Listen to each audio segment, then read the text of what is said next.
আসসালামু আলাইকুম। মইজ্জুর চাপে মালদ্বীপ থেকে সব সৈন্য সরিয়ে নিল ভারত। তার মানে হচ্ছে মালদ্বীপ ভারতীয় সৈন্যমুক্ত হয়েছে পুরোপুরি। ডেডলাইন দেওয়া হয়েছিল ভারতকে, ভারত সেই অনুযায়ী কাজ করেছে।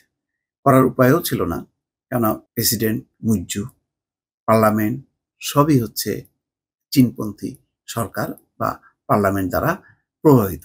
তো এই অবস্থায় আহ, মানে ভারতের আর কিছু করার নেই। ইতিমধ্যে বেশ কিছু চুক্তিও হয়েছে চীনের সঙ্গে।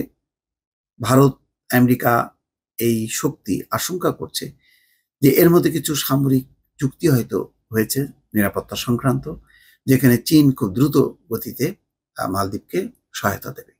যেই কাজটি আগে ভারত করে আসছিল সেই কাজটি এখন চীন করবে।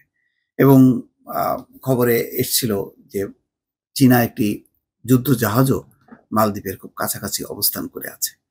তো সব মিলিয়ে ভারতের জন্য এটি খুব অমর্যাদাকর বা লজ্জাস্কর হয়েছে যে তাকে সব সৈন্য সরিয়ে আনতে হলো। যেহেতু মুইজ্জুর কমিটমেন্ট ছিল ইন্ডিয়া আউট, অর্থাৎ সে তিনি যদি নির্বাচিত হন তাহলে ভারত থেকে সব সৈন্য সরে যেতে হবে।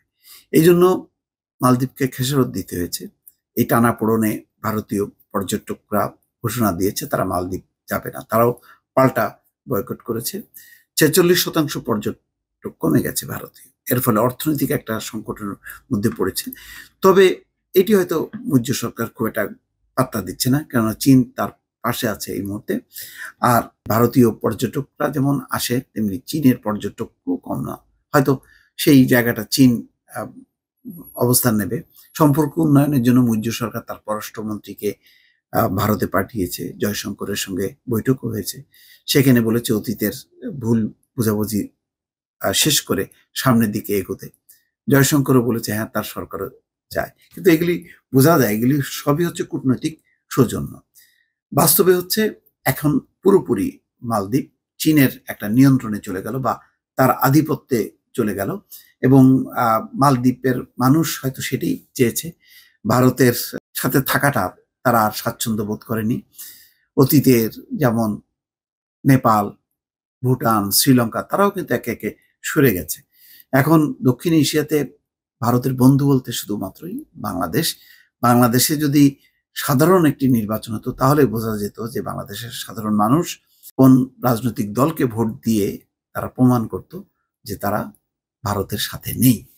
যাক, সেটি অন্য কথা। এখানে খবর হচ্ছে মালদ্বীপের প্রেসিডেন্ট কার্যালয় থেকে জানানো হচ্ছে সবশেষ 27 ভারতীয় সেনাকে সরিয়ে নিয়েছে নয়াদিল্লি।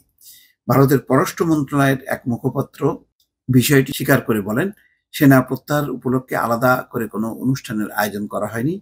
এদিকে ভারতের সেনা সরিয়ে নেওয়ার আগেই ভারত সফরে গেছেন মালদ্বীপের পররাষ্ট্রমন্ত্রী মুসা জমির। বার্তা সংস্থা এএফপির প্রতিবেদন থেকে এই তথ্য জানা গেছে। প্রতিবেদন থেকে বলা হয়েছে বৃহস্পতিবারে আগে গত মঙ্গলবারের মধ্যে আরো 51 ভারতীয় সেনা মালদ্বীপ ছেড়েছে। গত বছর প্রেসিডেন্ট নির্বাচনে বিপুল ভোটে জয় পায় চীনপন্থী হিসেবে পরিচিত রাজনীতিক মোহাম্মদ মুইজ্জু। নির্বাচনে জিতলে তিনি তার দেশ থেকে ভারতীয় সৈন্যদের ফেরত পাঠানোর প্রতিশ্রুতি দিয়েছিলেন।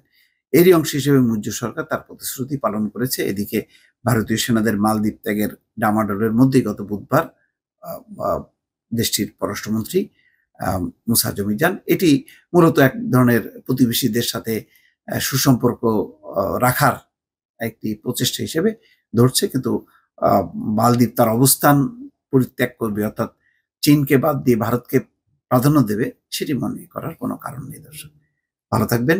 আল্লাহ হাফেজ।